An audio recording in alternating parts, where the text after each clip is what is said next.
कंस को समाचार मिलता है, जैसे ही बालिका के रोने की आवाज आती है, आधी रात के समय ही कंस को समाचार मिलता है कि वसुदेव जी के यहाँ जो आकाशवाणी हुई थी कि 8वां गर्भ मृत्यु का कारण बनेगा, उस 8वें गर्भ ने जन्म ले लिया है। अब कंस दौड़ता हुआ आता है, भागता हुआ, ना पैर में जूते डाले हैं, ना सिर पे मुकुट है, जैसी अवस्था में था, रात में सो रहा था, वैसा ही उठ के तुरंत चला आता है।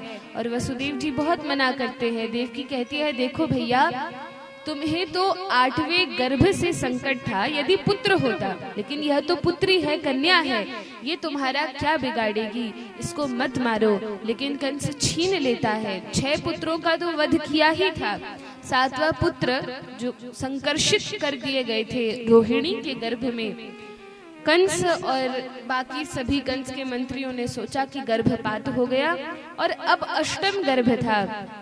तो इस अष्टम गर्भ को कंस ने तो एक बार सोच भी लिया कि ठीक है, कन्या है, ये मेरा क्या बिगाड़ सकती है। लेकिन कंस के मंत्रियों ने, चाणूर, मुष्टिक आदि ने कहा, महाराज इस धोखे में मत रहिएगा, भगवान विष्णु बड़े छलिया हैं, पता नहीं कब स्त्री का रूप धारण कर ले, कब पुरुष का रूप धारण कर ले, एक बार मोहिनी अवतार भी तो लिया था। और तब कंस उस कन्या को, उस बालिका को खींच लेता है और जैसे ही मारने का प्रयास करता है, वह तो उसके हाथ से छूट जाती है, छूटकर आकाश में अष्टभुजा देवी का रूप धारण कर लेती है और कहती है, अरे कंस, तू मुझे क्या मारेगा, तुझे मारने वाले ने तो अन्यत्र जन्म ले लिया है।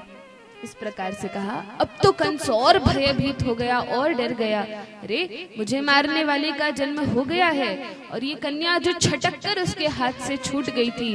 कंस को बड़ा भय हुआ। वह तो अष्टभुजा देवी आकाश मार्ग से अपने लोक को चली जाती हैं और यहाँ कंस बड़ा चिंतित हो जाता है, इसको बड़ा भय लगता है। अब कंस सोचता है क्या किया जाए, जिस भी बालक ने जन्म लिया है तो कहीं अधिक दूर नहीं गया होगा, यदि भागा भी होगा, कहीं कोई ले भी गया होगा तो अधिक दूर नहीं गया होगा, यही ब्रजमंडल में ही कहीं होगा। इसलिए अपने सैनिकों को, अनुचरों को कंस ने आदेश दे दिया कि जितने भी छोटे छोटे बालक हैं, कितने छोटे तो कहा 10-15 दिन के जो भी बालक हैं, उन सब बालकों का वध कर दो।